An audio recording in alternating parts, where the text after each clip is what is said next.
Hello दोस्तों, आज की वीडियो में बात करने वाले हैं बेड सोर के बारे में, जिसे डेक्यूबाइटस अल्सर के नाम से भी जाना जाता है।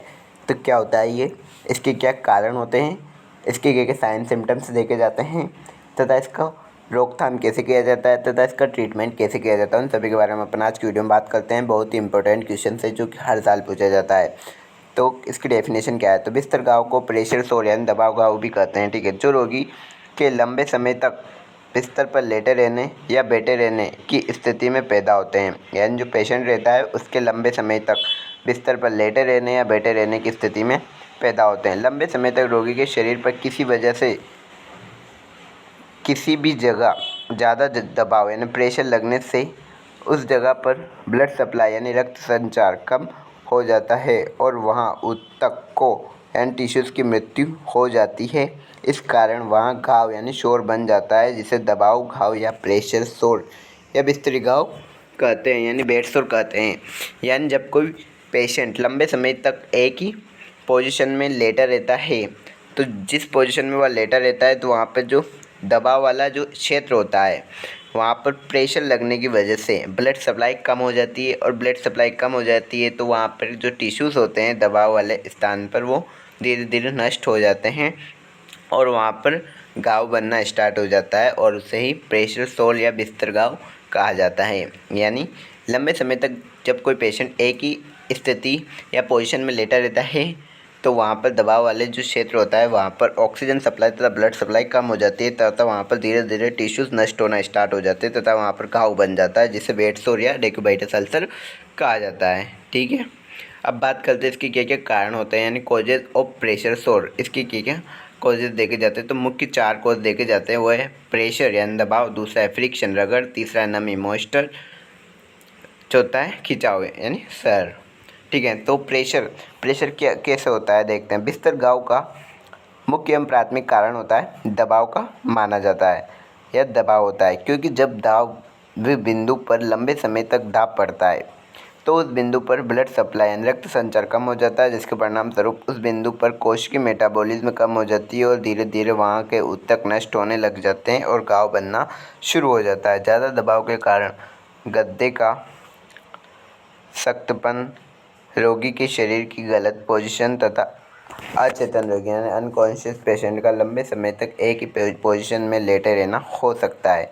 ठीक है, यानी जब कोई पेशेंट रहता है वो लंबे समय तक एक ही पोजीशन में लेटा रहता है तो वहाँ पे जो टिश्यूज़ रहते हैं उनको ब्लड सप्लाई या ऑक्सीजन सप्लाई नहीं मिल पाती है, तो वहाँ पे नष्ट होना स्टार्ट हो जाते हैं टिश्यूज़ और वहाँ पर सोर यानी घाव बन जाता है, जिसे अपन ने बेड सोर या डेक्यूबाइटस अल्सर कहा है। अब बात करते हैं नेक्स्ट, वो है रगड़ यानी फ्रिक्शन। फ्रिक्शन क्या होता है, तो रोगी की त्वचा का ज़्यादा सूखापन उसके व पलंग की सतह के बीच घर्षण यानी फ्रिक्शन पैदा करता है और वह रोगी की त्वचा को छील देता है। जिसके अलावा बिस्तर पर सलावटें, बिस्तर पर चादर का ढीलापन आदि इसके कारण हो सकते हैं। नेक्स्ट है मॉइस्चर या नमी। एक अनकॉन्शियस रोगी का बिस्तर उसके पसीने के कारण ज़्यादा नम हो जाता है यानी गीला हो जाता है तथा कई बार रोगी कैथेटर से मूत्र टपक टपक कर बिस्तर गीला हो जाता है, और ये नमी रोगजनक जीवाणु के लिए वृद्धि करने हेतु अच्छी स्थिति होती है। यानी जो पेशेंट रहता है वहाँ किसी प्रकार से गीला हो जाने किसी क्षेत्र में, तो वहाँ पर क्या होते हैं, वो जो रोगाणु होते हैं वो वहाँ पर वृद्धि कर लेते हैं, जिसके कारण वहाँ के टिश्यू को नष्ट करना स्टार्ट कर देते हैं। नेक्स्ट है खिंचाव। खिंचाव कैसे करता है, रोगी की त्वचा लंबे समय बैठे या लेटे रहने के कारण खींचने लगती है और उसमें हल्की हल्की दरार बन जाती है और ये दरार धीरे धीरे घाव के रूप में परिवर्तित हो जाती हैं। अब बात करते हैं प्रेशर पॉइंट के बारे में, यानी कौन कौन से प्रेशर पॉइंट्स होते हैं जो मोस्ट कॉमनली देखे जाते हैं। मुख्य व सामान्य स्थान जहाँ दबाव बन सकता है रोगी की पोजीशन के अनुसार अलग अलग हो सकते हैं। सबसे पहले जब पेशेंट कहाँ हो, सुपाइन पोजीशन में लेटा हो यानी सीधा लेटा हो या पीठ के बल लेटी हुई स्थिति हो, तो कहाँ पर डेक्यूबाइटस अल्सर या बेड सोर होने की संभावना है। पहला है सिर का पिछला भाग यानी ऑक्सीपिटल पार्ट। नेक्स्ट स्कैपुला यानी कंधे वाला इलाका। नेक्स्ट सैक्रम रीजन यानी कुल्ले के ऊपर। नेक्स्ट कोहनी पर या हिल यानी एड़ी, इन सभी पर बेड सोर हो सकता है जब पेशेंट सुपाइन पोजीशन में लेटा हुआ होता है। नेक्स्ट करवट या साइड लाइन पोजीशन जिसे अपन बोलते हैं। जब पेशेंट करवट पोजीशन में लेटा हुआ होता है तो कहाँ पर बेड सोर हो सकता है, वो ईयर। पहला इलाका है वो ईयर यानी कान पर हो सकता है। दूसरा है कंधे का बाहरी भाग यानी शोल्डर। नेक्स्ट रिप्स यानी पसलियों में भी हो सकता है। नेक्स्ट खुले का बाहरी बड़ा भाग यानी ग्रेटर ट्रोकेंटर ऑफ हिप। ये क्या आया, खुले का बाहरी भाग।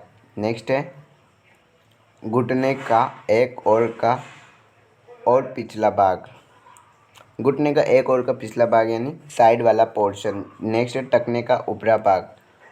टखने का ऊपरा हुआ भाग भी ये देखा जा सकता है,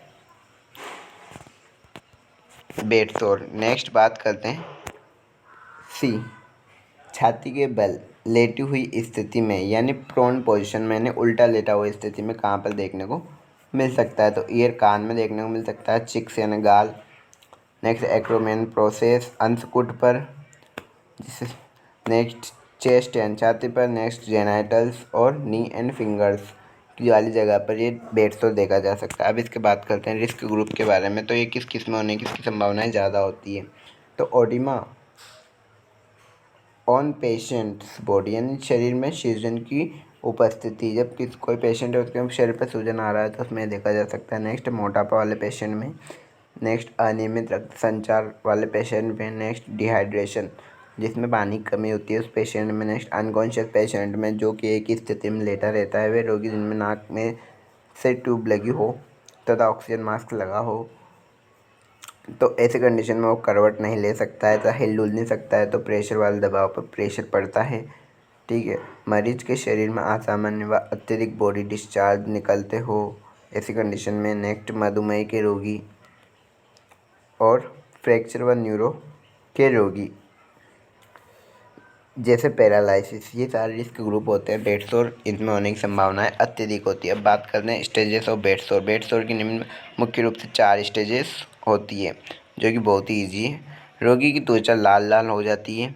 फर्स्ट स्टेज में धीरे धीरे त्वचा की चमक कम होने लगती है, ये पहली स्टेज है। इसमें रोगी की एपिडर्मिस त्वचा का इन्वॉल्वमेंट होता है तथा त्वचा नरम और पीड़ादायक हो जाती है। अब सेकंड स्टेज में क्या होता है, इसमें त्वचा का रंग नीलापन लिए होता है। यहाँ एपिडर्मिस के साथ साथ डर्मिस भी शामिल हो जाती है और त्वचा पर पानी से भरे फोपले उत्पन्न हो जाते हैं। ये एक खुले घाव के समान दिखाई देने लगती है। नेक्स्ट थर्ड स्टेज होती है। इस स्टेज में एपिडर्मिस डर्मिस और सबक्यूटेनियस ऊतक भी प्रभावित होने लग जाते हैं। इसमें घाव से पानी के समान रिसाव शुरू हो जाता है तथा घाव व त्वचा का रंग भूरा पीला पड़ जाता है। नेक्स्ट फोर्थ स्टेज में क्या होता है, बिस्तर घाव की चौथी व गंभीर अवस्था होती है। इस अवस्था में घाव बहुत गहरा हो जाता है तथा हड्डियाँ भी नजर आने लग जाती है। यह घाव से बदबू आना शुरू हो जाती है तो ऊतक नष्ट हो जाते हैं तो त्वचा का रंग काला हो जाता है। ये इसकी स्टेज है। तब बात करते हैं प्रिवेंशन ऑफ बेड सोर यानी बेड सोर से कैसे बचा जा सकता है। तो सबसे पहले इसका क्या करेंगे, identify of risk group. Risk group का आइडेंटिफाई कर लेंगे। जो भी अपन ने देखे, अपन ने जो सभी रिस्क ग्रुप देखे थे ये, तो इनका आइडेंटिफाई करेंगे। कोई पेशेंट इन सभी कंडीशन से ग्रसित है तो उनको अपन अलग रखेंगे या उनका पता लगा लेंगे पहले ही, फिर आवश्यक मेजर करेंगे उनको रोकने के लिए बेड सोर को। नेक्स्ट है रोगी का दैनिक व नियमित रूप से परीक्षण करेंगे।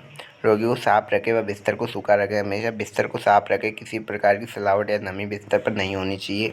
हर 2 घंटे के बाद रोगी की स्थिति बदल दें। चादर का भार हटाने के लिए बेड क्रेडल का प्रयोग करें। नेक्स्ट है तरल पदार्थ और पौष्टिक पदार्थ जो होते हैं वो भोजन के रूप में प्रदान करें।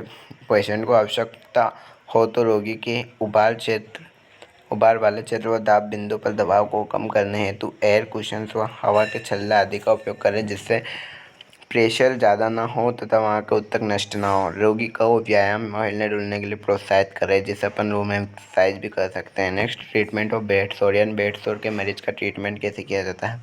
रोगी की चिकित्सा सेवा करने वाली नर्स जब घाव को पहली बार देखे तो अपनी सीनियर्स को इसकी सूचना देवे।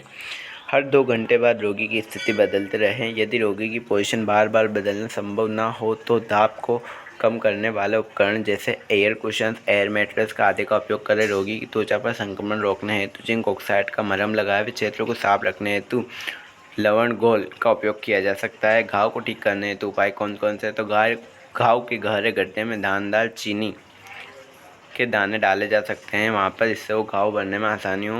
नेक्स्ट, इंसुलिन की कुछ बूंदें घाव पर डालें तथा उसे सूखने देवें। 100 वाट के बल्ब के द्वारा 10 मिनट के लिए रोगी को घाव पर सेक करें, लेकिन याद रहे बल्ब की दूरी जो कि घाव से 45 से 60 सेंटीमीटर होनी चाहिए। ये सारे उपचार जो होते हैं घाव को ठीक करने के लिए किए जाते हैं। अब उसके बाद घाव से पानी ज़्यादा आ रहा हो तो पहले उसे नॉर्मल सेलाइन से धोवें तथा हाइड्रोजन पेरोक्साइड यानी HO से दिन में 2 बार साफ करें। नेक्स्ट, डॉक्टर के द्वारा जारी एंटीबायोटिक दवाई को रोगी को अवश्य देवें। ये सारे उपचार किए जाते हैं बेड सोर से प्रिवेंट करने के लिए या उसका उपचार किया जाता है।